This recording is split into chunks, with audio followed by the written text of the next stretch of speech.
then I'll be alright. Now everything you told me really don't apply. The way I feel inside, loving you was easy once upon a time. And now my suspicions of you have multiplied. And it's all because you lied.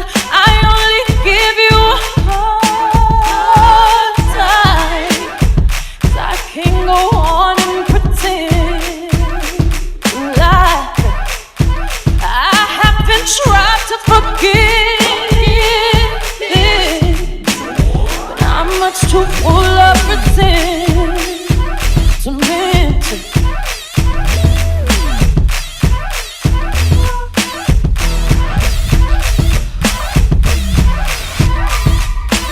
What do we do? I'm sorry. Always have girlfriends, but I have never heard you speak about anyone like this. She is going to love you. Such a beautiful home. Mom, this is Cherry. Hello. Wow. What do you think? It's unusual. Is it a Castellan Alvanda? It is. It's gentle, but violent. I've never seen Daniel so happy. You like her? Sure is. What is wrong with loving someone who has no love? They'll never marry you. I'd be careful if I were you. He doesn't even know who you are.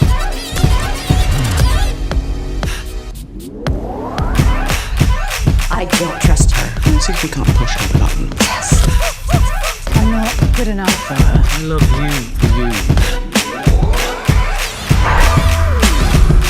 I don't think she is who you think she is. I'm just trying to protect you. Smothering me! Your obsession with Daniel has to stop. Hi. If you heard my side of the story, you would see it differently. She looked me dead in the eye. Are you sure you're not imagining that? She steered me into my life. Have you forgotten what she did to me? It's my mind. Play her at her own game. You have to choose one of us. I'm your son. Two women fighting for the You will love have of to one let him man. go. He's all I've got. That's how we love. Let me tell you about my daughter. The girl, When she has her sights set on something, the grouping brand you new better not interfere. is I'm not going anywhere. breathtaking, Yeah, we'll see. amazing, My two worth favourite watching, ladies. full of action, romance, and satisfaction. The Girlfriend.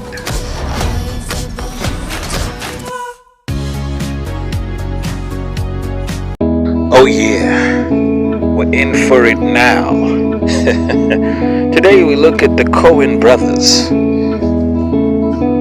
They have created some of the greatest movies of all time. The Coen brothers are cinema's most beloved duo of filmmakers. Their movies often take us on a twisted ride of our lives, often described as the best movies of all time. They are famous for their spoofy action crime dramedies. In their films, tragedies often made fun of. There's a darkness to their humor that is profoundly unsettling. In No Country for Old Men, for instance, the primary assassin insists on making awkward punchlines before killing his victims, meaning he perhaps doubles as a comedian with killer punchlines, okay? Reminding me of Mobland and how in it, whenever Conrad, played by Pierce Brosnan, thinks of killing, he makes a death pun. Is taking the piss. This could mean that the killer treats his work and profession as an art which demands the highest form of perfection and recognition, in case somebody's watching. Sure, Fargo, Raising Arizona, and a few others surely made the Coen brothers famous, but it was films like The Lady Killers and No Country for Old Men that showed us that the Coen brothers ain't joking when it comes to making shock value entertainment. What the heck just happened? Much like Quentin Tarantino, they're famous for setting up a punchline or plot twist that comes from nowhere. Using misdirection, they often trick the audience into believing they know what is about to happen before, lo and behold, the script is changed again. When I studied script writing, I was told to always keep my audience guessing. Don't let them figure it out too soon. Take them up, then down, then shake them up again and again. The effect of this razzle-dazzle technique is brilliant, my friend, but it might cause a few heart attacks. So sometimes you gotta be predictable. I think currently I credit the Teen Titans as a TV show that has the most original heart-in-my-mouth plot twist. Surprising that it's made for children because it always pushes the envelope with its stealing, and then there's also Adventure Time and The Amazing World of Gumball. Very amazing shows. More times than not, the Teen Titans appear more like villains than heroes. It's this constant struggle to achieve sanity that best explains human beings, the corruption, the greed, and the ability to fight against it to achieve moral values.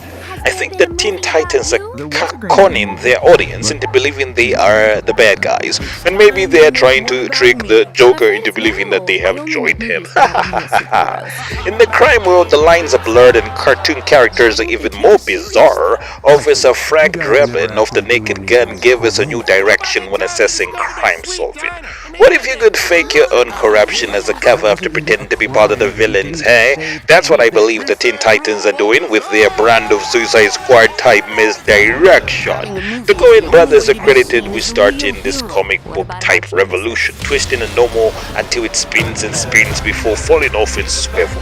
Every show, cartoon, or hero needs a twist to exist, or else it's just a documentary with no flavor, boring.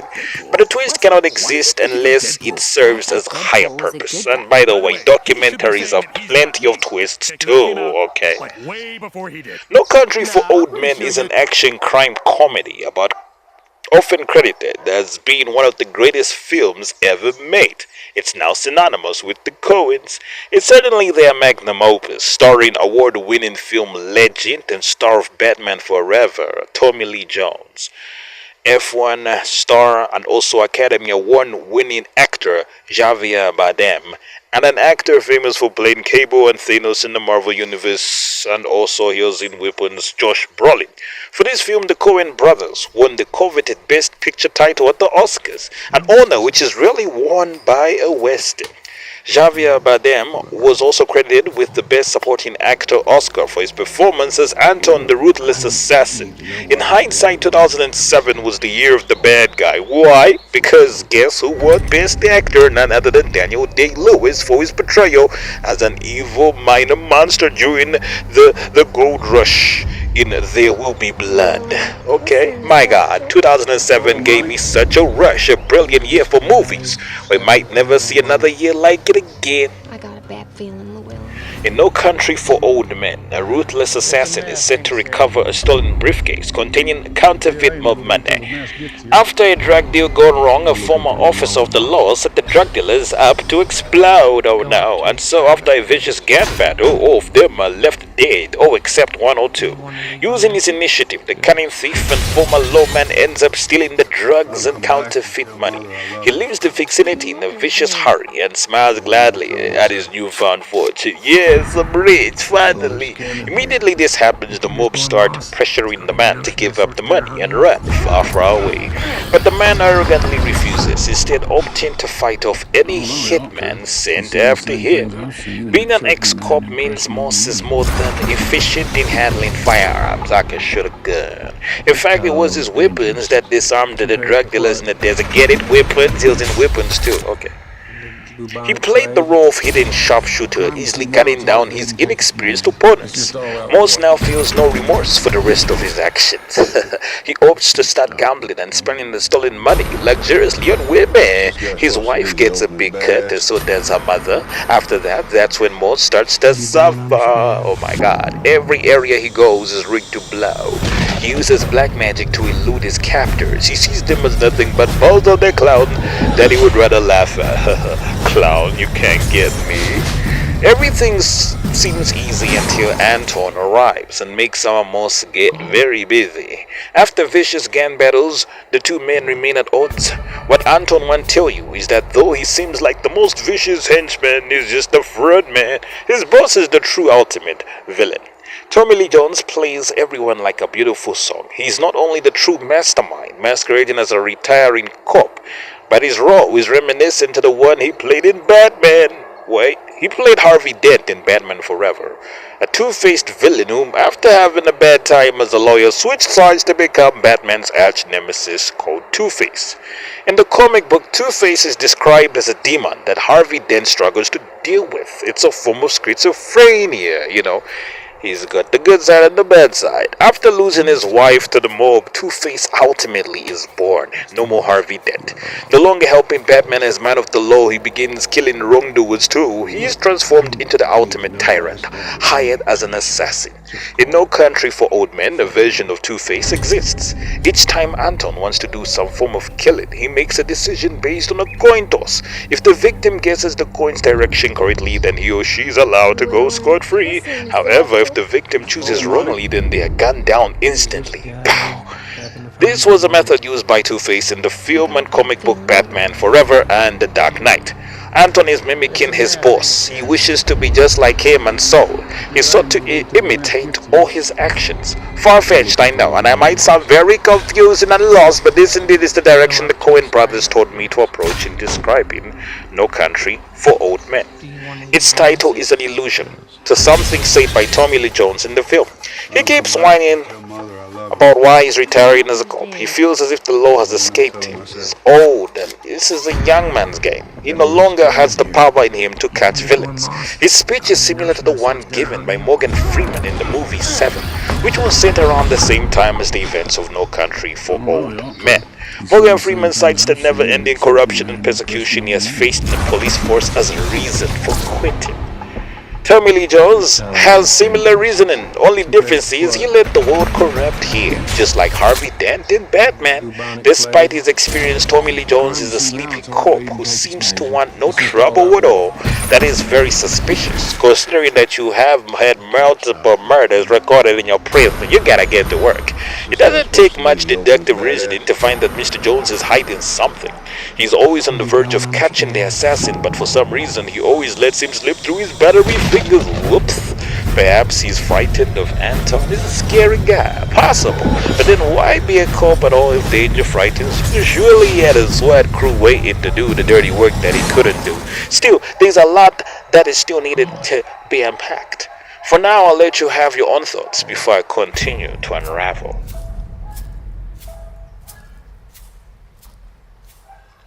Truth is often more complex than a game of Scrabble. Anton is not the devil. He's just the creepy villain of the week on a weird version of Scooby-Doo. I want to demystify his gift for killing. If truly he was gifted, he wouldn't prey on the weak, not giving them a chance to fight back. In the end, it's not even him who ended up killing Moss, okay? It was the Mexicans who were tipped off by none other than Tommy Lee Jones. His conversation with Moss's wife right before Moss told her about their meeting site is quite telling, right? I mean, her husband tells her, don't tell nobody, we need to meet in El Paso, I'll give you the money. And she's like, I'm gonna write him off to the cops, okay? So she gave up the coordinates of her husband in a few seconds. Next, the coins deliberately don't even show you what really happened. All we have is just a bloody moss laid out on the hotel floor. And Tommy Lee Jones suspiciously laid to the scene of the crime again and again. I'm no detective, heck, I'm no Sherlock Holmes, but something's fishy about this hombre. No Country for Old Men is a movie where the bad guys win and get away with it, but only from their perspective. I'm sure like every great western, things turned out really ugly for them, but showing that was too embarrassing for them, just like the ending in Fallen Time is on my side. Ultimately, for the sake of the movie's actual puzzling ending, I believe letting the bad guys get away is a question to the audience. Are you gonna let criminals win, or are you gonna do something? Perhaps Spider-Man offers the answer, letting that burglar get away, led to the death of precious Uncle Ben. And so then we must choose justice and defending ourselves from evil vengeance. How dangerous is it? Compared to what? In 2024, the Coen brothers returned, this time to describe promiscuous lesbian women, and so then Ethan Coen wrote and directed Drive Away Dolls, starring the little-known prolific actress made famous for starring in Once Upon a Time in Hollywood, Death Note, Kinds of Kindness, and of course her mind-blowing award-worthy role as Sue in the critically acclaimed smash hit The Substance. The one and only Margaret Qualley. Described as a generational talent, Margaret is a leader of an army of women who want to be just like her. In Drive Away Dolls, she plays a lesbian who ends up becoming a criminal on a road trip with her lesbian girlfriend. Okay, the film is strange. It's a strange reimagination of the Susan Sarandon classic Thelma and Louise. To help Margaret Qualley and her friend elude the police, an ensemble cast featuring none other than the great Matt Damon, Pedro Pascal, and Cole Domingo. In the film, two women pretending to be lesbians get bored of their life and decide to rob a drug dealer of his ride. We're gonna steal your car. They then go on a road trip pretending to be lesbians. They begin robbing banks and using the cocaine stolen from their drug dealing boyfriends to have fun and relax. Woo! Things soon turn ugly for the badly behaved lassos. The criminals want access to their stolen merchandise. They can't get away with this. They end up kidnapping the women, begging them to be their girlfriends. Please be my honey. But then the refusal by the women to be involved in such an indecent proposal turns out bad for them both. They're tortured until the mob just feels sorry for them. A situation involving the drug dealers having a misunderstanding gives way for the hapless women to escape. Oh no, they try blackmailing a famous senator after they find out he's involved in a curious dildo incident. This movie is really about, it's a dildo joke basically. They threaten to embarrass him and accuse him of sex trafficking. But before they can reveal anything to the press, the senator gives in, I give up, bribing the criminal women. Okay. The movie was well received by critics. Well, 63% on Rotten Tomatoes. But they had concerns about the film's content. They cited the over-sexualization of lesbian women and use of South Park humor. Made sure that this time the Coens did gore at the movies, a place where they usually dominate rulings. But Ethan was like, chill, relax, it's a B movie meant for the small cinema crowds that love awkward spoof crime comedy routes, okay? At this rate, Ethan might make the next scary movie. Wow, damn it, don't encourage him, okay? Anyway. Despite critics' disapproval, Ethan Coen went ahead and made a sequel to Drive Away Dolls. Wait, what? No. Oh, yes. In no less than a year after the mess that was Drive Away Dolls came Honey, Don't, which is a punchline because he really shouldn't have made this movie. Okay. Starring, of course, Margaret Qualley reprising her role as a lesbian criminal. This time our femme fatale is masquerading as a private investigator. That's right, the cops got her. As part of her probation for actions in the previous film, she now works for them, doing what? Private investigations to help the cops in solving cases of murder and corruption. Joining her in this movie is the amazing Chris Evans, another superhero guy. Chris plays the mayor's drug dealer's son, a conman who womanizes women in the name of the Lord. Oh my God, no. But yes, he's a pastor with a rock-hard congregation full of criminal assailants. The whole thing is a front for their despicable actions. Well, they actually drug dealing in church. Oh yes, I guess they took the whole getting high with the Holy Spirit a little too literally. Can I get an A, man? Now, First I say no, I got some plans for tonight. Oh, the hell, girl, it's you. I ain't seen you in a minute. Me, Novotny. Are you aware of any trouble she was in? Wanna she owe you money? She was afraid of something the cops couldn't help her with. I said I'd help. Cops said it was an accident. That was from her church in town. She never wore that in the house. You'll neither. Why is a private investigator looking into a traffic fatality? What can you tell me about? Do you drink? Heavily, it's a point of pride. Should you and I discuss this over a drink? Tuesdays I dry out. Today's Wednesday. Today is Tuesday. Action! Duty! Submission! There is no higher service! I help people, Miss O'Donoghue. I see a need and I fill it. You see a need and you exploit it. This is God's punishment. And His will be done. Can you help me? Yeah.